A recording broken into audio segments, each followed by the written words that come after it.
ತಗೊಳ್ರಪ್ಪ, detail ಆಗಿ ಹೇಳ್ತೀನಿ. ನನ್ನೆಲ್ಲ ವ್ಯೂವರ್ಸ್ಗಳಿಗೂ ನಮಸ್ಕಾರ. ನಮ್ಮನೆ ಕತೆ ನಿಮ್ಮ ಜೊತೆ ಮೆಹಂದಿ ವಿಡಿಯೋ ಹಾಕಿದ್ದೆ, ಅದಕ್ಕೆ ಎಷ್ಟು ಕಮೆಂಟು. ಎಲ್ಲ ವಿಡಿಯೋದಲ್ಲೇ ಹೇಳಿದ್ದೀನಿ ಪಾರ್ಟ್ 1, ಪಾರ್ಟ್ 2, ಪಾರ್ಟ್ 3 ಅಂತ.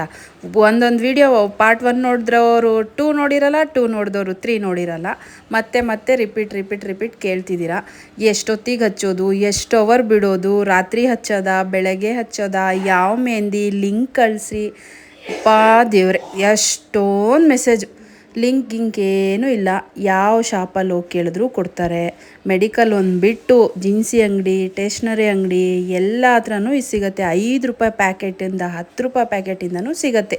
ಹಾತಿ ಮೆಹಂದಿ ಕೊಡಿ ಅಂದರೆ ಕೊಡ್ತಾರೆ.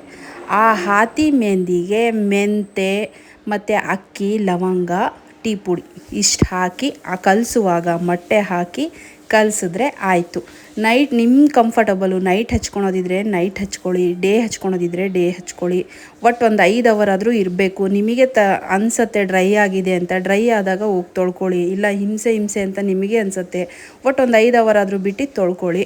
ಆಮೇಲೆ ನಾಳೆ ಹಚ್ಚುತ್ತೀನಿ ಮೆಹಂದಿ ಅಂದರೆ ಇವತ್ತು ರಾತ್ರಿನೇ ಕಲಸಿಡಿ. ಮತ್ತು ಇವತ್ತಿನ ದಿನ ಸ್ವಲ್ಪ ತಲೆ ಸ್ನಾನ ಮಾಡಿ ಸ್ವಲ್ಪ ಎಣ್ಣೆ ಇರಬೇಕು ತಲೆಯಲ್ಲಿ. ಆ ರೀತಿ ಇದ್ದರೆ ಬೇಗ ಕಲರ್ ಆಗುತ್ತೆ. ಮತ್ತು ಯಾವುದೇ ರೀತಿ ಶಾಂಪೂ ಹಾಕಿ ತಲೆನ ತೊಳಿಬೇಡಿ. ಬಿಸಿನೀರಲ್ಲೇ ತೊಳಿರಿ. ನಿಮ್ಮ ಕಂಫರ್ಟಬಲ್, ಬಿಸಿನೀರೋ ತಣ್ಣೀರೋ, ಒಟ್ಟು ಬಿಸಿನೀರಲ್ಲಿ ತೊಳೆದ್ರೆ ಚೆನ್ನಾಗಿರುತ್ತೆ. ನಿಮಗೆ ಹೇಗೆ ಅನಿಸುತ್ತೋ ಹಾಗೆ ಮಾಡಿ. ಆನಂತರ ಶಾಂಪೂ ಹಾಕಬೇಡಿ. ನಿಂಬೆಹಣ್ಣು, ಮೊಸರಂತೂ ಹಾಕಬೇಡಿ. ಕೆಲವರಿಗೆ ಕೂದಲು ಉದುರುತ್ತೆ, ಇನ್ನು ಕೆಲವರಿಗೆ ಕೂದಲು ವೈಟ್ ಆಗುತ್ತೆ ನಿಂಬೆಹಣ್ಣಿಗೆ. ಮೊಟ್ಟೆ ಹಾಕಿರ್ತೀರಲ್ಲ, ಮತ್ತಿನ್ನೆತ್ತಕ್ಕೆ ಮೊಸರು ಹಾಕ್ತೀರಾ. ಮೊಟ್ಟೆ ಹಾಕಿದ್ರಿಂದ ಅದರಿಂದನೇ ಶೈನ್ ಆಗಿರುತ್ತೆ, ಮೆಂತೆಯಿಂದನೂ ಸ್ಮೂತ್ ಆಗಿರುತ್ತೆ. ಇಷ್ಟೇ ಕಲಿಸೋದು. ಇನ್ನು ಯಾವ ಥರ ಕಲಸಿ ಹೇಳಲಿ ನಾನು.